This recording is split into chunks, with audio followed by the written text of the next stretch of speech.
खबरों में बने रहने के लिए बेल आइकन दबाएं और फर्स्ट इंडिया न्यूज को सब्सक्राइब कीजिए। नमस्कार, आप देख रहे हैं बिग फाइट लाइव और आपके साथ मैं हूं श्वेता मिश्रा। 2 सीटें और दर्जनों महारथी। वल्लभनगर और धरियावद के कड़ कड़ में सियासी रण की तैयारी की जा रही है। रण में जनगण के मन को भाने और लुभाने, सियासी जमीन पर जीत का जश्न मनाने और अपना अपना परचम लहराने के लिए दोनों ही सेनाओं के महारथी अब अंतिम तैयारी कर रहे हैं। कल का दिन बेहद खास रहने वाला है क्योंकि एक तरफ मुख्यमंत्री गहलोत होंगे जो 3 सभाएं धरियावद में करेंगे और एक बीजेपी की सीट पर हाथ को जीतने के लिए हर संभव कोशिश करेंगे और अपनी परंपरागत सीट वल्लभनगर पर संवेदनाओं के साथ सीएम के सभा फाइनल सिग्नेचर का काम करेगी। वहीं दूसरी तरफ बीजेपी के प्रदेश प्रभारी से लेकर प्रदेशाध्यक्ष और सभी दक्ष नेता धरियावद और वल्लभनगर में अपने लिए माहौल बनाएंगे। महारथी हो चुके हैं तैयार, क्या बदल जाएगी सियासी बयार? आज बात इसी अहम मुद्दे पर।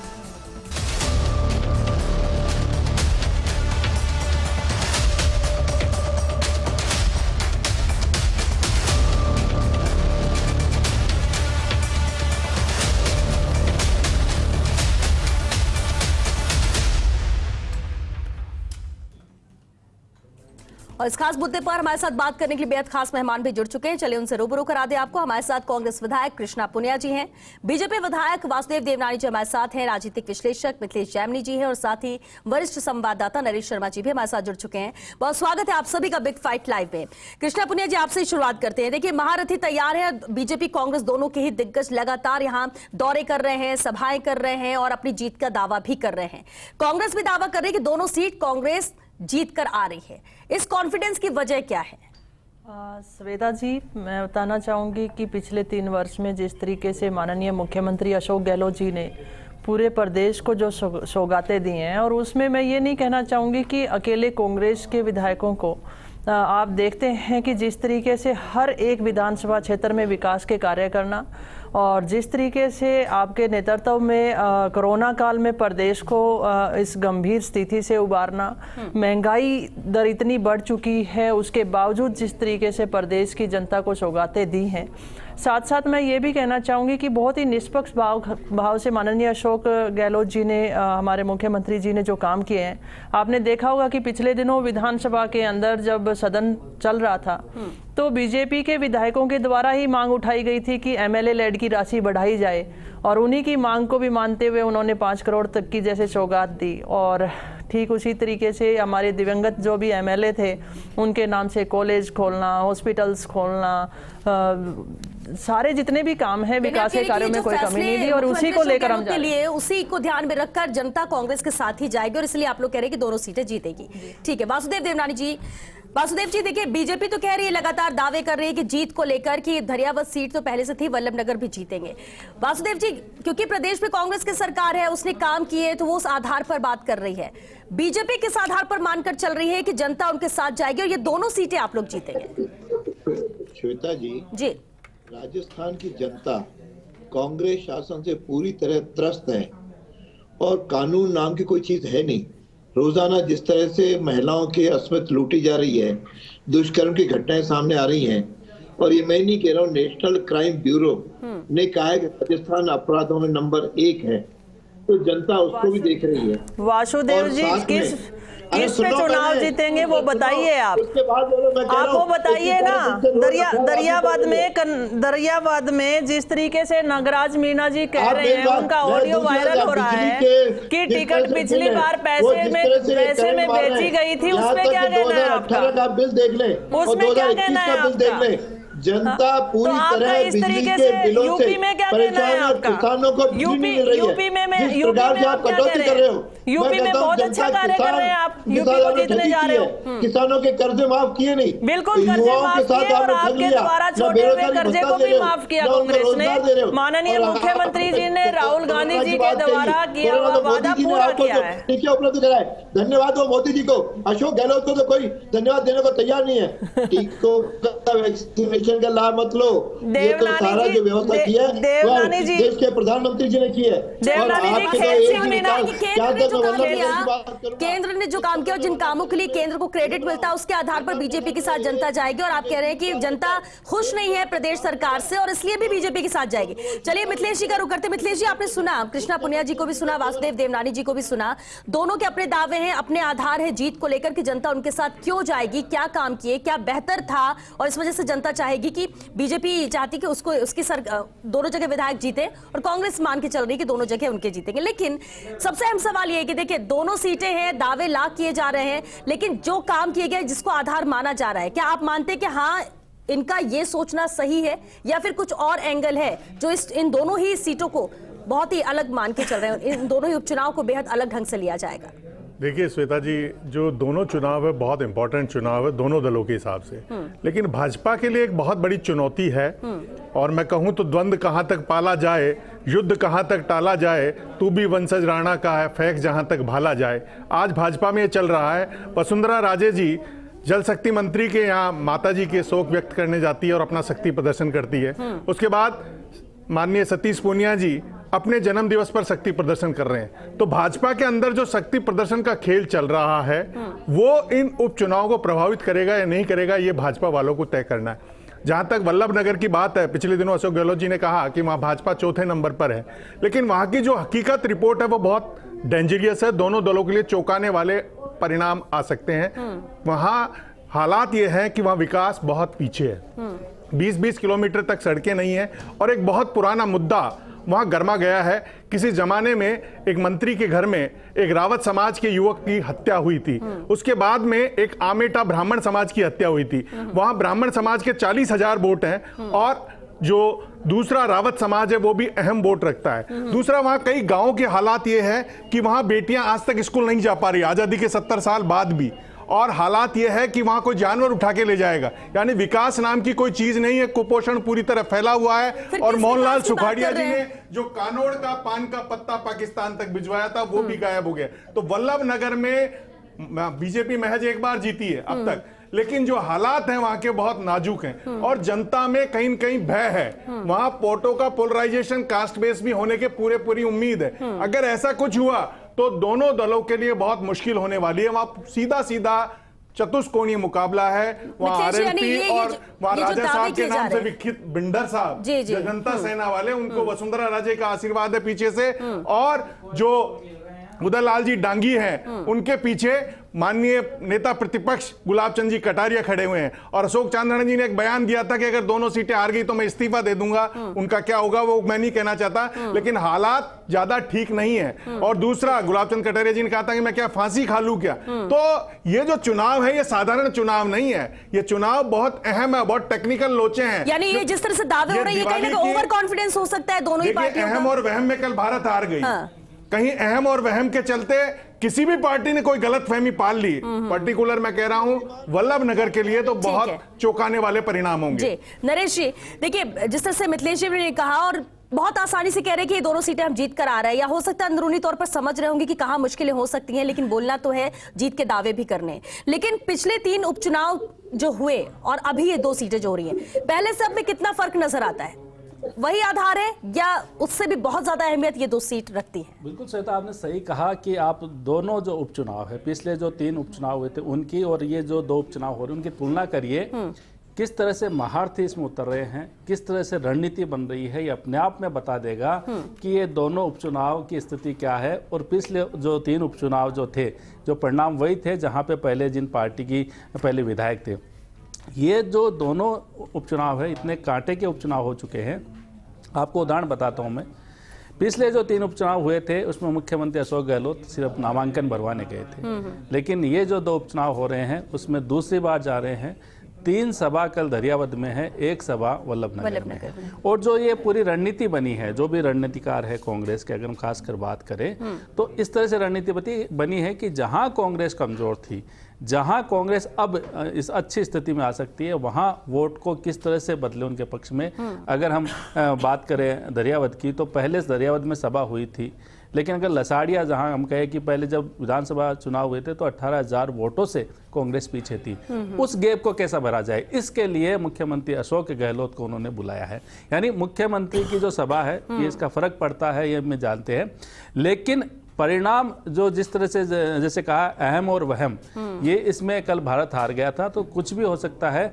अभी एक तरफा मुकाबला दोनों सीटों पर कहीं भी नहीं है, कहीं भी नजर नहीं आ रहा है, इसलिए कांटे की टक्कर मानकर चले। और कोई अगर ये कह रहा है कि हम एक तरफा जीत रहे हैं तो वो वहम हो सकता है, जिस तरह से नजर आ रही है मौजूदा स्थिति जमीनी स्तर पर इन दोनों ही सीट को लेकर। वासुदेव देवनानी जी, देखिए अभी आपने सुना, दो चीजों का जरूर जवाब चाहेंगे। एक तो ये कि जो बीजेपी के अंदर दिग्गज है वो शक्ति प्रदर्शन कर रहे हैं, इसका फायदा या नुकसान बीजेपी को इन चुनावों में हो सकता है।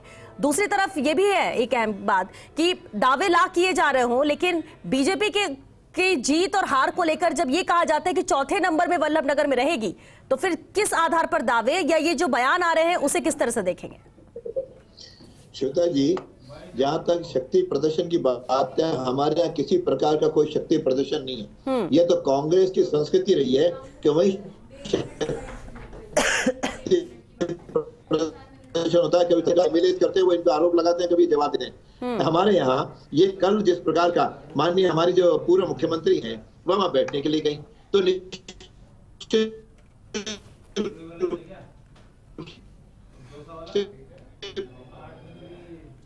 बिल्कुल वासुदेव जी, क्योंकि नेटवर्क का इश्यू आ रहा है, लेकिन इसी पर जवाब जरूर कृष्णा पुनिया जी से लेंगे। कृष्णा जी, ये कांग्रेस की पॉलिसी रहती है शक्ति प्रदर्शन की, जैसे वासुदेव जी कह रहे हैं, लेकिन देखिए बातें तो वही होंगी जो नजर आता है, वो बीजेपी हो या कांग्रेस। सवेता जी, ये तो बहुत ही ताजा उदाहरण है शक्ति प्रदर्शन का बीजेपी के द्वारा। लेकिन साथ साथ अगर मैं आपका ध्यान दिलाना चाहूँ कि अभी पिछले दिनों दरियावद में भी एक ऑडियो वायरल हो रहा है, जिसमें कि खेत सिंह जी कह रहे हैं कि पिछली बार मेरी टिकट काट दी गई थी, बीजेपी ने पैसे में टिकट दी थी। तो ये इनका खुद का कैंडिडेट जिस तरीके की बात कर रहा है और ये बागी बने घूम रहे हैं, और इनकी खींच, इनकी हार जो दिख रही है वही खींच उठती है कि वो कहते हैं कि मैं क्या फांसी खा लूँ। कटारिया जी को ये बात कहनी पड़ जाती है ओपनली कि मैं क्या फांसी खा लूँ।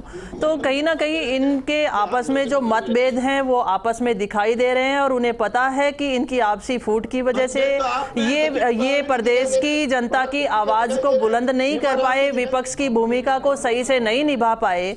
दूसरी तरफ अगर मैं बात करूं कांग्रेस की महिलाओं के प्रति, तो मैं माननीय हमारी प्रियंका गांधी जी का धन्यवाद देना चाहूंगी कि लड़की हूं, लड़ सकती हूं, और उसी अनुरूप जिस तरीके से प्रीति सख्तावत जी को आगे लाकर उन्होंने जो अपनी बात को प्रमाण दिया है, तो उसके लिए भी मैं धन्यवाद देती हूं। और सख्तावत परिवार बिल्कुल जीत रहा है, और इसमें यही कहना चाहूंगी कि बीजेपी अपनी जमानत भी बचा ले तो वो भी बहुत बड़ी बात रहेगी, जमानत भी नहीं बचा पाएगी। ये इनकी खींच आप दिन प्रतिदिन इनके बयान। वासुदेव जी, आपके ही कैंडिडेट जब ये कहते हैं, पुराना वीडियो ऑडियो सामने आता है, वीडियो साफ नजर आता है, उसमें वो कह रहे हैं कि पिछली बार मेरी टिकट इसलिए काटी गई क्योंकि पैसे जिसने दिए उसका हो गया और वरीयता को यहाँ पर प्राथमिकता नहीं दी गई। उस वीडियो को लेकर क्या कहेंगे?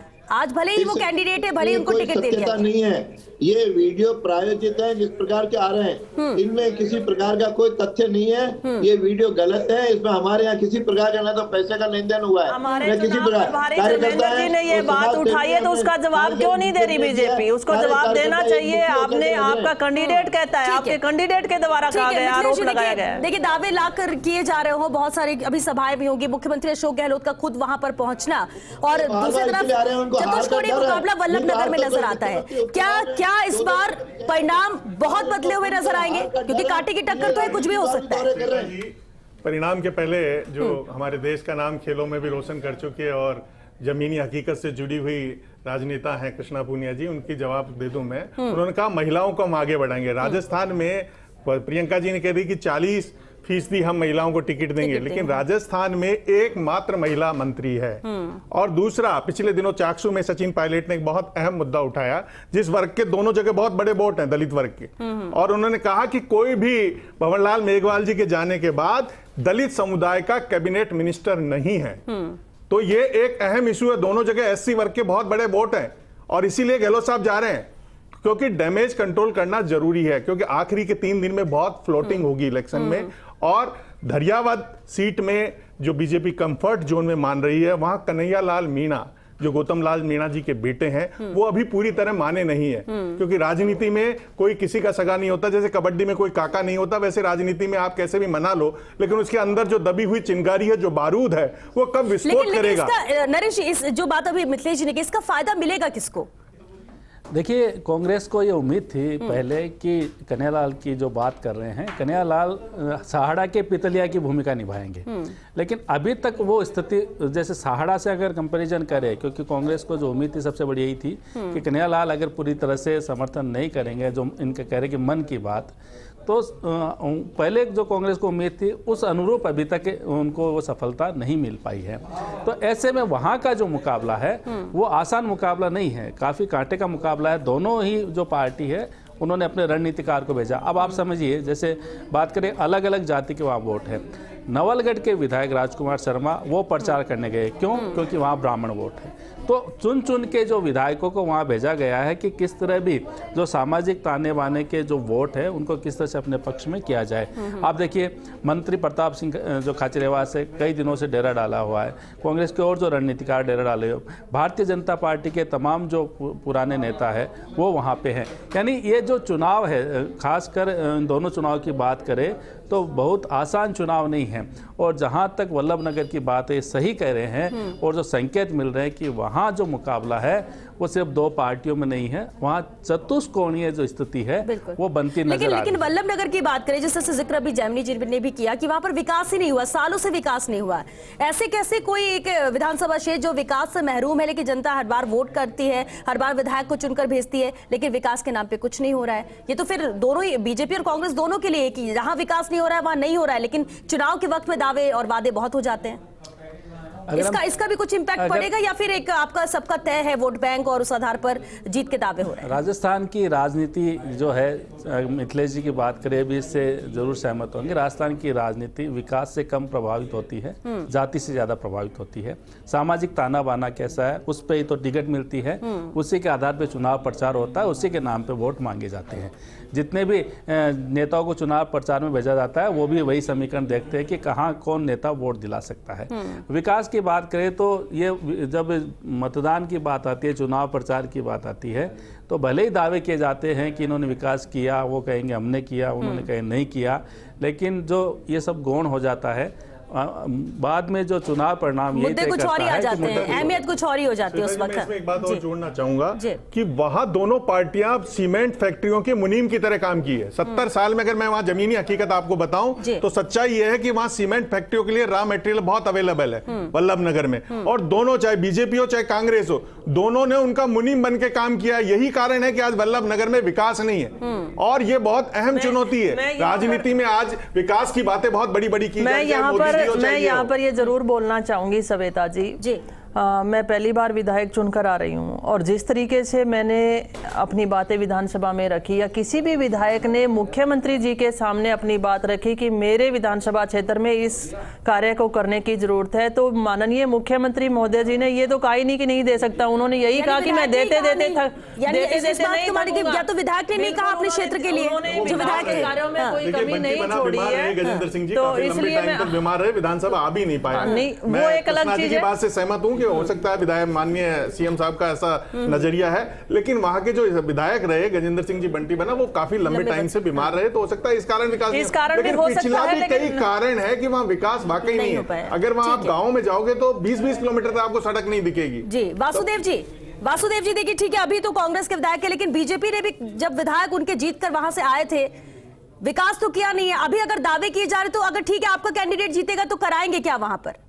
क्या वाकई में विकास होगा, या फिर जीत के बाद सब भूलेंगे अगर जीतते हैं? भारतीय जनता पार्टी विकास में विश्वास करती है, लेकिन जब इनका शासन रहता है, मैं कहता हूँ यहाँ दरियाबाद में भी एक ईंट नहीं लगाई, और क्योंकि यहाँ वल्लभनगर में तो मुझे लगता है इनकी आपसी आंतरिक संघर्ष है, उसका परिणाम वल्लभनगर को भुगतना पड़ रहा है। सचिन पायलट के ग्रुप में उनके संपर्क होने के कारण जी आपसे जो सवाल किया गया वो क्यों नहीं बता रहे कि आप क्या करेंगे? मैं आपको बताना चाहती हूँ कि किस तरीके से आप वर्चस्व की लड़ाई में उलझे हुए हैं और जिस वजह से आप सही से जवाब नहीं दे पा रहे हैं। आप अपने वर्चस्व की लड़ाई को छोड़िए। वासुदेव जी आपसे एक सवाल है सर, जो गौतम लाल मीणा जी हैं वसुंधरा राजे जी के बहुत नजदीक थे, आज क्या वो प्रचार करने वहां जाएंगी या नहीं जाएंगी? अब तो 3 दिन रह गए हैं और वसुंधरा राजे जी 2.5 दिन ही रह गए हैं, तो ऐसी स्थिति में वो जाएंगी या नहीं जाएंगी? और वसुंधरा राजे अगर दरियावत जाती है तो निश्चित रूप से भाजपा को फायदा होगा। क्या उसका फायदा लेंगे या नहीं लेंगे, या आंतरिक कलह जो चल रहा है उसको कंट्रोल कर लेंगे? वासुदेव जी तो अपने सचिन पायलट की चिंता करो कि वो आएंगे कि नहीं आएंगे। सचिन पायलट को बुलाएगा आपने? देखिए, मैं सचिन पायलट जी की तरफ से नहीं पूछ रहा, मैं तो आम जनता की तरफ से आपको सवाल पूछ रहा हूं। ये तो कृष्णा जी बताएंगे सचिन जाएंगे, सचिन जी भी जाएंगे। सचिन जी क्यों नहीं जाएंगे? सचिन जी बिल्कुल जाएंगे। और मैं ये आपसे जो सवाल किया गया उस पर जवाब क्यों नहीं दिया? वही वर्चस्व की लड़ाई में आप भी उलझे हुए हैं। आप किसकी तरफ बोले? कटारिया जी की तरफ बोले, वसुंधरा जी की तरफ बोले, किसकी तरफ बोले? आपको खुद को समझ में नहीं आ रहा। बात वही होगी ना कि 2 सीटें हैं उपचुनाव होने, लेकिन मुद्दों को लेकर आप भी बात नहीं करना चाह रहे हैं। चलिए ठीक है वासुदेव जी, क्योंकि वक्त खत्म हो रहा है। बहुत शुक्रिया आप सभी का इस चर्चा में शामिल होने के लिए। देखिए, महारथी तो तैयार है, लगातार दौरे हो रहे हैं। दरियावत सीट की हम बात कर ले या वल्लभनगर सीट की बात कर ले, दोनों की कोशिश है, क्योंकि एक सीट दोनों के खाते में थी, यानी बीजेपी और कांग्रेस के। चतुष्कोणीय मुकाबला वल्लभनगर में नजर आता है। दरियावत में भी जीत की कोशिश कांग्रेस लगातार कर रही है, क्योंकि पिछली सीट ये बीजेपी के पास थी। एक दूसरे के ऊपर सवाल उठाया जाए, आरोप लगाए जाए, क्या अंतर कलह है, लेकिन अभी ये वक्त जरूर है कि सबको एकजुट होकर चुनाव लड़ना है, जीतना है, जो दावे किए जा रहे हैं उसे पूरा करना है। हालांकि आखिरी में जनता ही फैसला करेगी। और विकास को लेकर हालांकि जरूर कहा जाता है कि विकास इन सीटों में हुआ नहीं है, लेकिन जनता क्या चाहती है? विकास कराना चाहती है तो कैंडिडेट वैसा लेकर आएगी और उसी को जिताएगी, फिर चाहे बीजेपी हो कांग्रेस हो। हालांकि कोशिशें लगातार सब कर ही रहे हैं। देखना होगा कि जनता किसके साथ जाएगी और परिणाम के बाद कौन सी सीट किसके खाते में आती है। चलिए इसी के साथ दीजिए इजाजत।